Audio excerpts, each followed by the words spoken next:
Os superintendentes são a prova disso. E eu, algumas vezes, falei com o Sérgio Moro sobre a Polícia Federal. Quando eu me elegi, havia uma ideia por parte de policiais, muitos trabalhavam comigo, né, em torno de 60 em rodízio, eu tinha direito a isso pela legislação, até o maior efetivo, por ser o candidato com maior chance, e mesmo assim, apesar de todo o trabalho da Polícia Federal, não conseguiu evitar a tentativa de homicídio, mas eu digo, foi a Polícia Federal, com o seu trabalho técnico, preventivo, que também foi um elo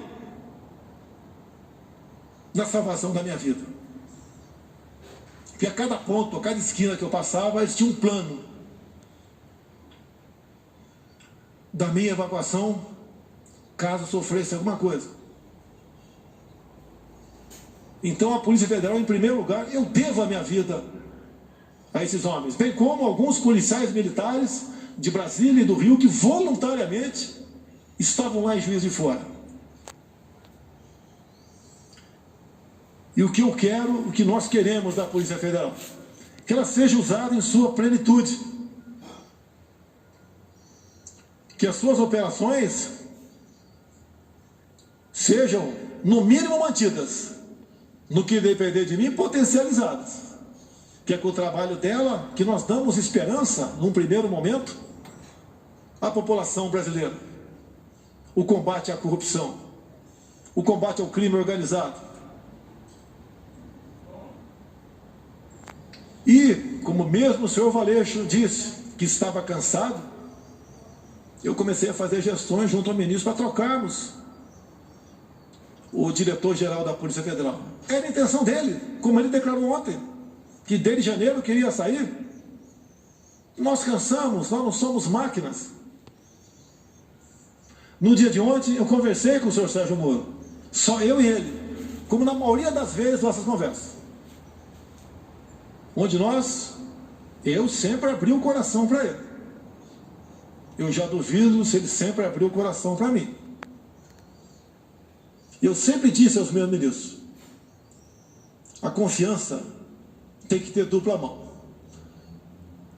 O ministro quer que eu confie nele? Quer e tem razão. Mas eu também quero que o ministro confie em mim. Sempre falei para ele, Moro, não tenho informações da Polícia Federal. Eu tenho que todo dia ter um relatório do que aconteceu, em especial nas últimas 24 horas, para poder bem decidir o futuro dessa nação. Eu nunca pedi para ele o andamento de qualquer processo. Até porque a inteligência, com ele, perdeu espaço na justiça. Quase que implorando informações. E assim, eu sempre cobrei informações dos demais órgãos de inteligência oficiais do governo, como a ABIN, que tem à frente um delegado da Polícia Federal. Uma pessoa que eu conheci durante a minha campanha e tem um nome e é respeitado pelos seus companheiros. E conversando ontem com o Moro, entre muitas coisas, até que chegou na questão Valeixo, eu falei, está na hora de botar um ponto final nisso. Ele está cansado, está fazendo como pode o seu trabalho. Pessoalmente não tenho nada contra ele. Conversei poucas vezes com ele durante 1 ano e 4 meses. Sim, poucas vezes, mas conversei com ele. E a maioria das vezes estava o Sérgio Moro do lado. Então eu falei que amanhã, dia de hoje, o Diário Oficial da União publicaria a exoneração do senhor Valeixo. E, pelo que tudo indicava, a exoneração a pedido. Bem, ele relutou, o senhor Sérgio Moro, e falou, mas o nome tem que ser o meu. Falei, vamos conversar. Por que tem que ser o seu e não o meu? Ou então vamos pegar, já que não tem interferência política, técnica, humana, pegar os que têm condições e fazer um sorteio. Por que tem que ser o dele e não possivelmente o meu, ou um de consenso entre nós dois? E eu lembrei da lei de 2014, que a indicação é minha, é prerrogativa minha. E o dia que eu tiver que submeter a qualquer um subordinado meu, eu deixo de ser presidente da República. Jamais pecarei por omissão. Falei para ele: quero um delegado, que pode não ser o seu, pode não ser o meu, mas que eu sinta, além da competência óbvia, se bem que isso é uma coisa comum entre os delegados da Polícia Federal, que eu possa interagir com ele. Por que não? Eu interajo com os órgãos de inteligência das Forças Armadas, se preciso for, eu interajo com a BIM, interajo com qualquer um do governo, sempre procuro o ministro. Mas, numa necessidade, eu falo diretamente com o primeiro escalão daquele ministro, como ontem, ou anteontem, eu tinha que decidir uma coisa, tinha que ver com a Marinha. Mas como era exclusivamente com a Marinha, eu resolvi naquele momento não falar com o ministro da Defesa. Falei diretamente com o da Marinha e foi resolvido de acordo com o interesse dele. E depois participei do ministro da Defesa. Isso não é quebra de hierarquia, é necessidade. Não posso abrir mão disso, assim como o ministro da Defesa pode ligar diretamente ao comandante de batalhão sem passar pelo comandante da brigada. Se preciso for, depois ele participa, para evitarmos que venhamos ferir o princípio da hierarquia. E mais, já que ele falou em algumas particularidades, mais de uma vez, o senhor Sérgio Moro disse para mim: você pode trocar o Valeixo sim, mas em novembro, depois que o senhor me indicar para o Supremo Tribunal Federal. Me desculpe, mas não é por aí. Reconheço as suas qualidades em chegando lá, se um dia chegar, pode fazer um bom trabalho, mas eu não troco. E outra coisa, é desmoralizante para um presidente ouvir isso, mais ainda externar, ou não trocar, porque não foi trocado, sugerir a troca de 2 superintendentes entre 27. O do Rio, a questão do porteiro, a questão do meu filho 04, o Renan, que agora tem 21 anos de idade, quando no clamor da questão do porteiro, do caso Adélio, que os 2 ex-policiais teriam ido falar comigo, também apareceu que o meu filho 04 teria namorado a filha desse ex-sargento. Eu comecei a correr atrás. Primeiro eu chamei meu filho. Abre o jogo. Pai, eu saí com metade do condomínio, nem lembro quem é essa menina, se é que eu estive com ela. Hoje a vida é assim. A intenção de dizer que o meu filho namorava a filha do ex-sargento era que nós tínhamos um relacionamento familiar. Eu não me lembro dele. Pode ser até que tenha tirado foto com ele. Durante pré-campanha e campanha era comum eu tirar em média 500 fotografias por dia, porque essa era a minha imprensa. E daí eu fiz um pedido para a Polícia Federal, quase com por favor, chegue em Mossoró e interrogue o ex-sargento.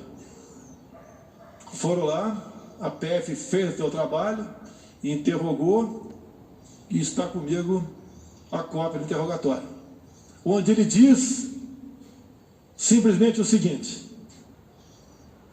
a minha filha nunca namorou a filha do presidente Jair Bolsonaro, que a minha filha sempre morou nos Estados Unidos. Mas eu que tenho que correr atrás disso? Ou é um ministro, ou é uma Polícia Federal que tem que se interessar? Não é para me blindar, porque eu não estou em curso em nenhum crime. A mídia Outras instituições já me botaram de cabeça para baixo, chacoalharam tudo. Levantaram até que com 5 anos de idade, revista Época, eu chamava uma mulher de gorda em Eldorado Paulista. Descobriram, eu nem sabia, que a avó da minha esposa já foi presa por 3 anos por tráfico de drogas.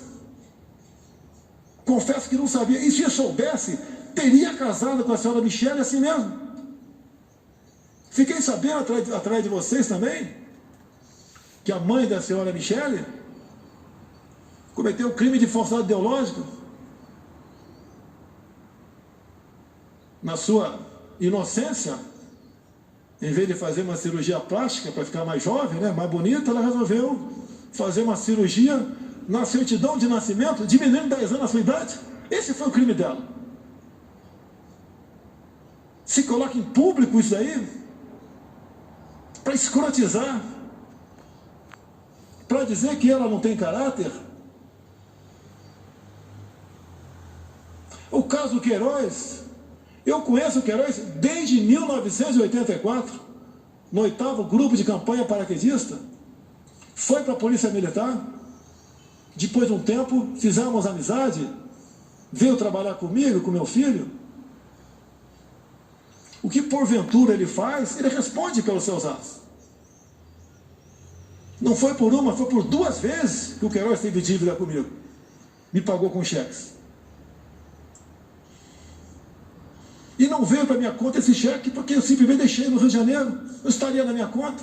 E não foram 24 mil reais, foi 40 mil reais. Desde o primeiro momento. Não é que uma pessoa, porventura, faz algo de errado, está do nosso lado. Você tem que ser responsabilizado. E o tempo todo ser cobrado por isso.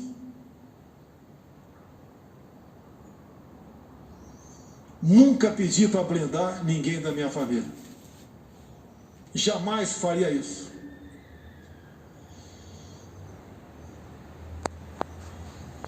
Agora, eu lamento que aquela pessoa que mais tinha que defender dentro de uma legalidade não faz. Teve um clima sem pesado com o senhor ministro, na última reunião de ministros, onde eu cobrei dele, na frente de todos os ministros, que ele tomasse uma posição sobre a prisão e algemas usada contra mulheres na praia, mulheres em praça pública, como de Araraquara, um pobre, um humilde trabalhador do comércio no Piauí, entre tantos outros, que ele tinha que mostrar sua cara. Ele tem amparo na lei do abuso de autoridade. Essa lei, que por ser lei, não tem que ser questionada, discutida, tem que ser cumprida. Quem é contra ela, que apresente um ADIM junto ao órgão competente para que ele ajuize junto ao Supremo Tribunal Federal. A resposta dele foi o silêncio. Boas matérias, ele aparece, mas se omite. A minha vida, as minhas ações, muitas vezes, elas são num arrebento de explosão. Eu não posso admitir cercear o direito de ir e vir quem quer que seja. E a lei que fala sobre isso, no caso de pandemias, é alguém comprovadamente infectado. A decisão dessas medidas coercitivas cabem aos respectivos governadores e prefeitos. Assim decidiu o Supremo Tribunal Federal. E uma vez decidido, não cabe a mim questionar mais. Prefeitos, alguns governadores, em cima disso, estão cometendo tremendos absurdos. E o governo federal tem que se posicionar, tem que peticionar o Supremo Tribunal Federal, entrar com ações. E quem tem que fazer isso? O presidente? Ou o ministro da pasta responsável? Isso incomoda ele. É um ministro, lamentavelmente, desarmamentista. dificuldades enormes com decretos para facilitar para os CACs ou para aqueles que têm uma arma a compra de armamento, de munição.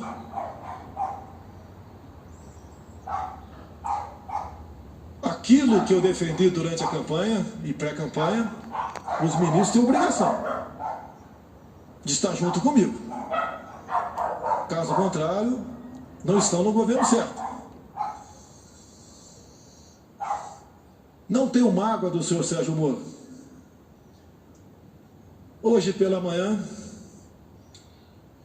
acredito que 7 ou 8 deputados, ou meia dúzia, tomaram café comigo. E eles estão à vontade se quiser falar ou não. Eu lhes disse, hoje vocês vão conhecer quem realmente não me quer na cadeira presidencial. Esse alguém não está no Poder Judiciário, nem está no Parlamento Brasileiro. Não lhes disse o nome. Falei, vocês vão conhecê-lo às 11 da manhã. Repetindo a vocês. Veio com a cunha. Se ele quer ter independência, como eu tenho, autoridade, ou se quisesse, poderia vir candidato em 2018.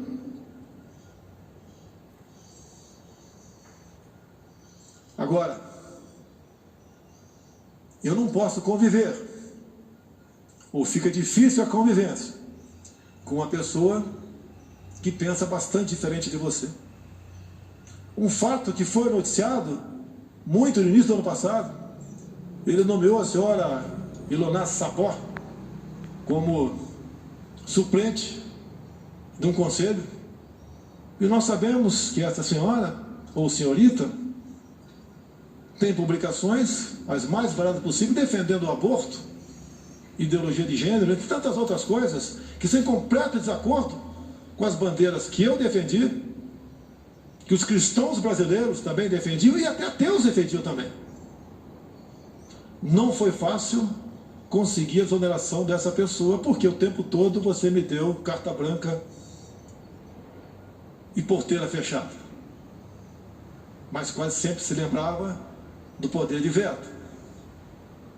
Torci muito para dar certo. Muito. Mas infelizmente, ou felizmente, no dia de hoje, após nossa conversa no dia de ontem, eu até fui sinalizado que ele compareceria à presidência e seria bem recebido, como foi o senhor Mandetta há poucos dias, para comunicar seu afastamento, ou para tentar a última cartada. Tem mais esses nomes aqui, proteger. O senhor concorda com algum desses ou não? E daí tomar uma providência. Eu sempre fui do diálogo. Vocês não vão encontrar nenhum ministro meu que vai dizer que eu impus qualquer coisa para ele. Ele resolveu marcar uma coletiva e fez acusações infundadas que eu lamento. Para muitos, vai deslustrar a sua tão defendida biografia. Nós que estamos na linha de frente, nós ministros, tem algo mais importante que a nossa biografia. É o bem-estar do seu povo, é o futuro dessa nação. Vamos levar, no sentido figurado, muito tiro na cara.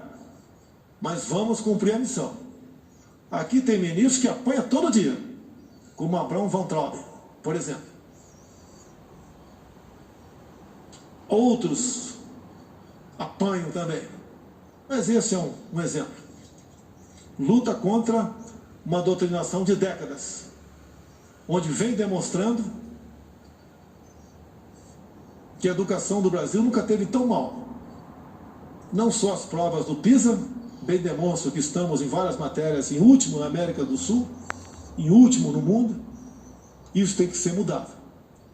Ele tenta e vem demonstrando com muito trabalho que não vale, senhores pais, senhoras mães, que seu filho tem um pedaço de papel escrito diploma.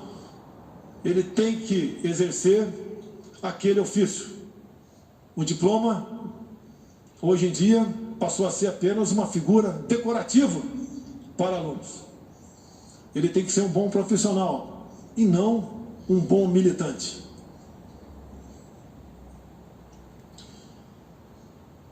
Três páginas bem curtas apenas aqui.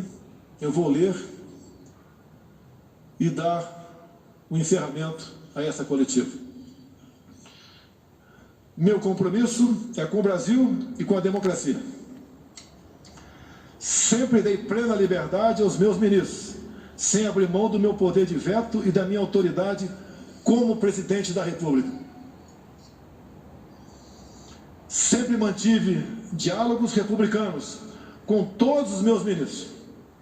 Temos discordâncias e convergências, mas em qualquer situação mantive o respeito à opinião de todos. Sempre fui leal a eles. Ontem, mais uma vez, conversamos com o senhor ministro Sérgio Moro sobre a substituição da Polícia Federal.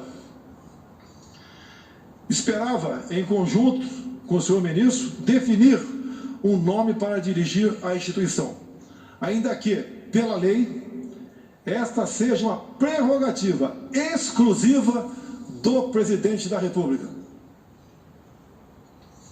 Estou decepcionado e surpreso com o seu comportamento. Não se dignou a me procurar e preferiu uma coletiva de imprensa para comunicar sua decisão. Meu compromisso é com a verdade, sem distorções. Não são verdadeiras as insinuações de que eu desejaria saber sobre investigações em andamento. Nos quase 16 meses em que esteve à frente do Ministério da Justiça, o senhor Sérgio Moro sabe que jamais lhe procurei para interferir nas investigações que estavam sendo realizadas. A não ser aquelas, não vi interferência, mas quase como uma súplica sobre o Adélio, o porteiro e meu filho 04.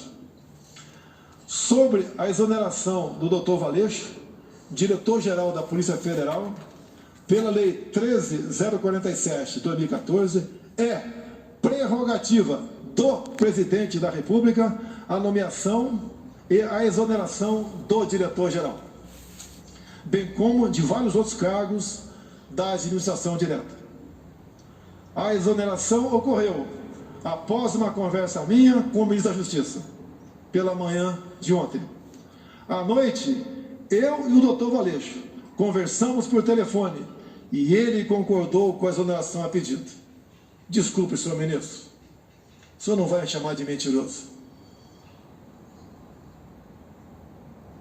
Não existe uma acusação mais grave para um homem como eu, militar, cristão e presidente da República, ser acusado disso. Essa foi a minha conversa com o doutor Valeixo. E mais ainda, não só a imprensa publicou, no dia de ontem e de hoje, bem como, entre aspas, o doutor Valeixo, em contato com a Superintendência do Brasil, comunicando que estava cansado, que desde janeiro queria sair.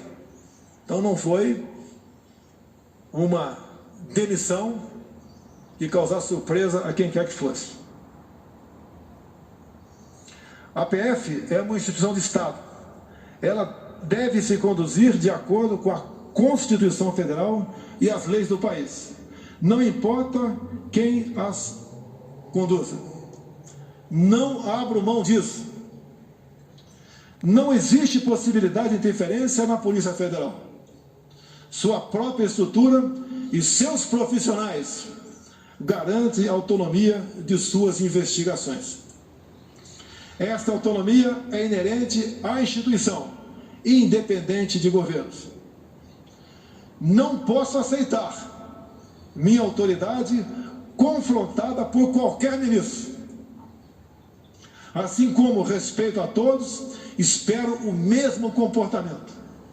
Confiança é uma via de mão dupla. continuarei fiel a todos os brasileiros. Seguirei no combate à corrupção, às organizações criminosas e no trabalho para a redução da criminalidade. O governo continua. O governo não pode perder sua autoridade por questões pessoais de alguém que se antecipa a projetos outros. Travo o bom combate. A minha preocupação é entregar o Brasil para quem vier me suceder no futuro bem melhor do que recebi em janeiro do ano passado. Confio nos meus ministros, nos servidores públicos que têm nos ajudado a vencer a estes obstáculos. O Brasil é maior do que qualquer um de nós. Esse é o nosso compromisso, esse é o nosso dever de servir a pátria. A pátria vai ter de cada um de nós o seu empenho, o seu sacrifício e, se possível, se for necessário, o teu sangue para defender a democracia e a liberdade. Meu muito obrigado a todos os senhores. Está encerrado este pronunciamento. Você